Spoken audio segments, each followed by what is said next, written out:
এইদিকে মিঠির বাবা চলে এসেছে আম পাড়তে। মিঠি সরে যা বাবা, লাগাতে খোঁচা যাবে শোনা। দেখ আমাকে আবার খুঁজে দিও না নেওয়ার জন্য। এখানে বেশি আম পড়বে না। ও বাবা ঝুলে যাচ্ছে যে, একটা পর একটা আম পাড়া মেশিন বের করছে। তো এদিকে আমার রান্না বসানো আছে।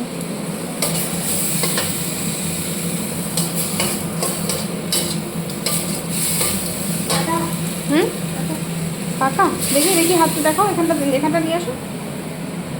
নরম টিপে দেখ, নরম না এখন নরম হয়নি, 2 দিন রাখলে পেকে যাবে।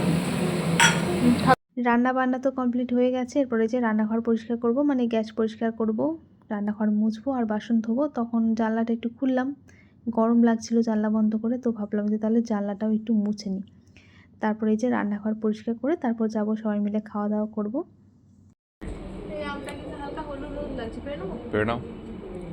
মানে হলুদ মানে কি, গাছে পাকলে তো নষ্ট হয়ে যায়, জন্য পোকার পিঁপড়ে লেগেছিল, তাকে হলুদ হলুদ হয়েছিল একটু। এই বাগানে পিঁপড়ে আছে নাকি গো? এতে হাতটা যায় না।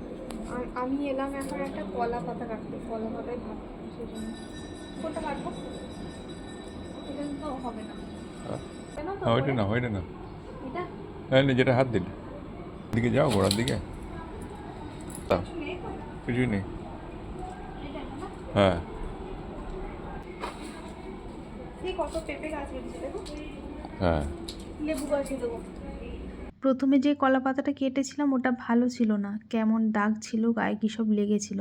তাই জন্য ওটা ফেলে দিয়ে আর একটা কচি কলা পাতা কেটে নিলাম। এই পাতাটায় ভাত খাবো। কি সুন্দর না, একদম কচি পাতা, একদম কচি কলা পাতা। কদিন আগে দোতলার জানলা থেকে আম পেড়েছিলাম, একটা পাকা আম। তো সেই ভিডিওটা তুলে রেখেছিলাম কিন্তু পোস্ট করা হয়নি, তাই ভাবলাম যে এই ভিডিওটার সাথে জুড়ে দিই। আচ্ছা হয়েছে, আমি নাগাল পেলাম না, আমার হাতে নাগাল আসছে, তাই ও গেল পারতে, আমি লগাতে টেনে আছি।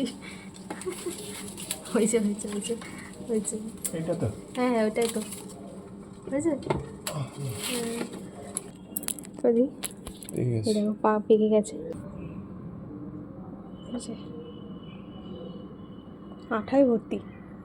হিমসাগর আমি এমনিতেই যে আঠা ধোবো, গায়ে লাগলেই খালি হয়ে যাবে। চলো, অনেক কষ্ট করে আম পাড়া হলো। এটা এখনই আজকেই খাওয়া যাবে না, এটাকে কদিন রেখে ঘরে রেখে পাকবে তবে খেতে হবে, বলো। হ্যাঁ দেখলাম তো, ওটা খেয়ে নিয়েছে একটা, ওটা কিন্তু ছোটো গাছের আম। চলো মাকে দেখিয়ে আনি আমটা।